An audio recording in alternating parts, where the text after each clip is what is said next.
Já o São Paulo admitindo publicamente que conversou com o Cruzeiro pelo lateral esquerdo Marlon. E o Corinthians está tentando atravessar o São Paulo na contratação de Wendel. O vídeo de hoje do canal do Nicola traz detalhes dessa história. Preciso te atualizar também sobre a nova pesquisa do Datafolha sobre as maiores torcidas do país, com direito à polêmica. Tem as últimas do mercado, bastidores, finanças, notícias do São Paulo e muito mais. Fala aí pessoal, sou Jorge Nicola, bem-vindos a mais um vídeo do canal, sempre bom ter vocês por aqui. Sem perder tempo, só pedir para deixar like, se inscrever no canal e ativar as notificações. Bora falar agora sobre o São Paulo. Tem plano B do tricolor declarado de forma pública. É que o Carlos Belmonte admitiu que o São Paulo chegou a procurar o Pedrinho BH, o dono da SAF do Cruzeiro, para tratar sobre o Marlon, lateral esquerdo de 27 anos de idade, que pode perder o espaço, especialmente se o Cruzeiro conseguir a contratação de um jogador importante para a posição, e isso vem sendo especulado pela imprensa. Aspas para o Carlos Belmonte: a gente acha o Marlon um grande jogador, está no nosso trabalho de scout, mas é um atleta que, para esse momento, do ponto de vista financeiro do São Paulo, não temos capacidade de tirá-lo do Cruzeiro, a não ser que surja por parte do Cruzeiro o interesse em algum atleta nosso e eventualmente a gente possa ter uma negociação. O que o Belmonte deixa claro é que para que o Marlon seja contratado haveria a necessidade de o Cruzeiro aceitar uma troca, envolvimento de jogadores. O São Paulo oferece atletas, o Cruzeiro aceita e a partir daí o Marlon é negociado. Só para completar, sigo informando que o plano A no tricolor é o Wendel, e o próprio Belmonte já deixou isso bem claro, assim como o presidente Júlio Casares. Existia enorme otimismo no tricolor de que o Wendel fecharia com o São Paulo nos próximos dias, talvez até o fim dessa semana. Ainda não rolou e surgiu no GE a informação nessa sexta-feira do interesse do Corinthians na contratação do lateral esquerdo que pertence ao Porto, 31 anos de idade, contrato até junho de 2025. Bora falar agora sobre a mais nova pesquisa divulgada pelo Datafolha sobre as maiores torcidas do futebol brasileiro. Já quero contar desde já que ela está dando polêmica, só para variar. 2.400 pessoas foram ouvidas, pessoas com mais de 16 anos, entre 5 e 7 de novembro, em 113 municípios diferentes. Não há uma distinção de quais foram os municípios escutados. De qualquer forma, o Flamengo segue em primeiro, mas com uma redução no número de torcedores. Eram 21% do público total na temporada passada, de acordo com o Datafolha. Hoje o Flamengo tem 19% da torcida em todo o país. O índice de erro é de 2 pontos para cima ou para baixo. Se o Flamengo é o primeiro com 19%, o Corinthians aparece em segundo com 14%. No terceiro lugar, não mais o São Paulo e sim o Palmeiras com 7%. O São Paulo aparece em quarto com 6%. Há um empate na quinta colocação entre Vasco e Grêmio, 4% para cada um desses times. No sétimo lugar, Santos, Cruzeiro e Internacional, 3% para cada. Décima colocação para Atlético Mineiro, Botafogo, Fluminense e Bahia, 2% de torcedores espalhados pelo Brasil para cada um desses times. Ainda temos Vitória, Sport, Ceará, Fortaleza e Remo com 1% cada. Os demais times não tiveram pelo menos 1%.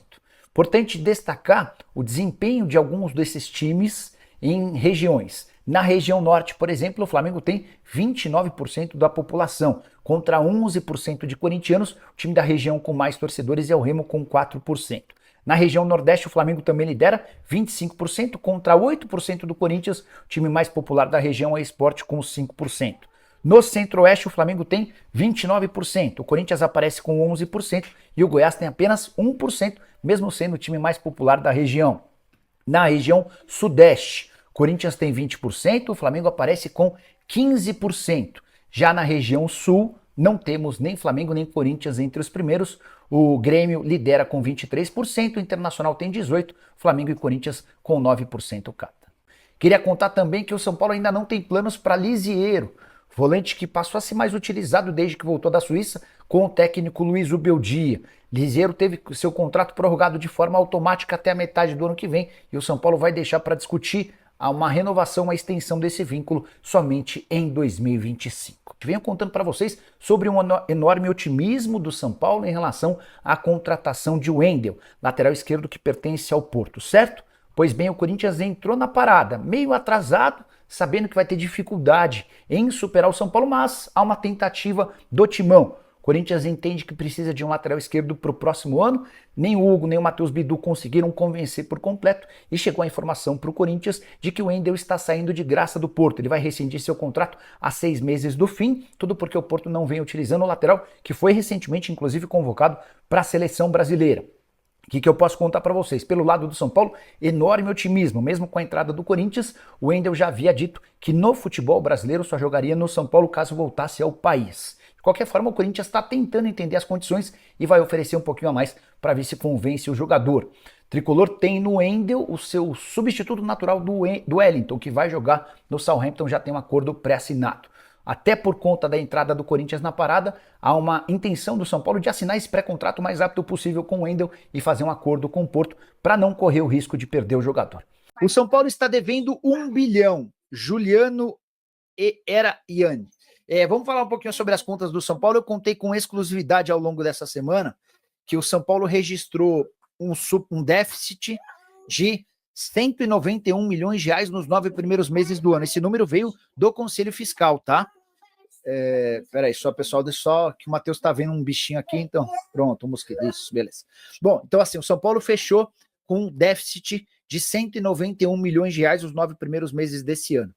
E a estimativa não, é a certeza de que vai fechar com baita prejuízo, só vai evitar um caos financeiro se ele conseguir, se o São Paulo conseguir pelo menos umas 2 boas vendas. Diante desse cenário, por conta desse aumento gigante do superávit, do déficit, o São Paulo viu suas dívidas aumentarem. Elas estavam em 666 milhões de reais na virada do ano e hoje já estão acima de 800 milhões de reais, tá? Para de responder se Evander, meio atacante que arrebentou pelo Seattle Sounders em 2024, pode ser o camisa 10 do São Paulo para a próxima temporada. Para responder essa pergunta, entrei em contato com Evandro Ferreira, que é pai e empresário do Evander. Antes de trazer a resposta, deixa eu só te situar sobre o atual momento desse jogador de 26 anos de idade, que joga como um camisa 10. Ele foi tão bem no Seattle Sounders, que concorre ao prêmio de MVP contra Lionel Messi e Luizito Soares, com o detalhe de que o Inter Miami foi super bem na competição e o Seattle Sounders terminou em 10º colocado. Os números do Evander são espetaculares, 32 partidas, 15 gols e 19 assistências, ou seja, ele tem mais participações em gol do que jogos pelo Seattle Sounders. O Evander e seu pai decidiram sair do Seattle Sounders. Houve um desentendimento grande entre ele e o dono do clube. O Evander chegou a dizer publicamente que esse time merece um dono melhor do que o atual. A resposta foi também tão ríspida quanto, dizendo que o Evander não entende o tamanho do time, enfim, uma grande crise estabelecida e a tendência é que o Evander vá embora. Antes dessa confusão, o Seattle tentou aumentar o salário do Evander, que já é dono do maior vencimento, embora ganhe na casa dos 500 mil reais mensais. O Evander disse que toparia o aumento apenas se o Seattle Sounders aceitasse com uma condição do negócio que, diante de propostas de 12 milhões de dólares do Brasil, ele seria liberado. Tudo porque o Evander quer jogar por aqui, ele entende que tem potencial para ser titular absoluto em qualquer clube do Brasil e eventualmente ser convocado para a seleção brasileira. O Flamengo fez proposta oficial em janeiro, o Palmeiras sondou na metade do ano e recentemente um time do Catar ofereceu 12 milhões de dólares, as 3 propostas não avançaram. Só para completar, o Evander quer jogar no Brasil e ele entende que se uma proposta de 9 milhões de dólares aparecer, o martelo pode ser batido, até por conta de toda essa confusão com o dono do clube. Mas, em relação ao São Paulo, palavras do Evandro Ferreira, o pai empresário do jogador, abre aspas, ninguém do São Paulo me procurou, fecha aspas. O Tricolor está em busca de um camisa 10 e o Evander seria uma solução perfeita para que o Tricolor procura, mas não haverá capacidade financeira, investimento muito alto, nem em termos de salário, mas sim em relação à aquisição dos direitos econômicos. Não é um nome que vai caber nos planos do Tricolor. Por que eu estava falando de São Paulo? Porque o São Paulo, que tem o André Silva, viu nos últimos dias a especulação de que o Zubeldia pediu um centroavante. Eu não consigo confirmar para você se pediu ou não, mas eu posso assegurar que o São Paulo não vai contratar centroavante. A avaliação dentro do São Paulo é de que o setor já está bem servido com Caleri e André Silva e mais, com a promoção no ano que vem do Rian Francisco. O Rian é um menino de 17 anos de idade, que pertence às categorias de base, números impressionantes na base. Ele jogou quase toda a temporada, agora ele tem 18, mas ele jogou quase toda a temporada com 17 anos no Sub-20, tem média de quase 1 gol por jogo. Na temporada anterior, no Sub-17, os números mais de 1 gol por partida, tá? Então o Rian Francisco deve disputar a Copa São Paulo do ano que vem e em seguida ser promovido ao time principal. Rapaziada boa, ficamos aí com o nosso giro de notícias do São Paulo, as informações atualizadas pra você ficar por dentro de tudo e não perder nada. Chega deixando seu like, se inscrevendo também neste canal. Sabemos que é super importante a sua participação, então um abraço no seu coração. Não esquece de deixar seu like, deixe a sua opinião. Um grande abraço, fortalece nosso trabalho aí de deixar sua opinião, o seu like e a sua inscrição. Tamo junto, forte abraço, tchau, tchau.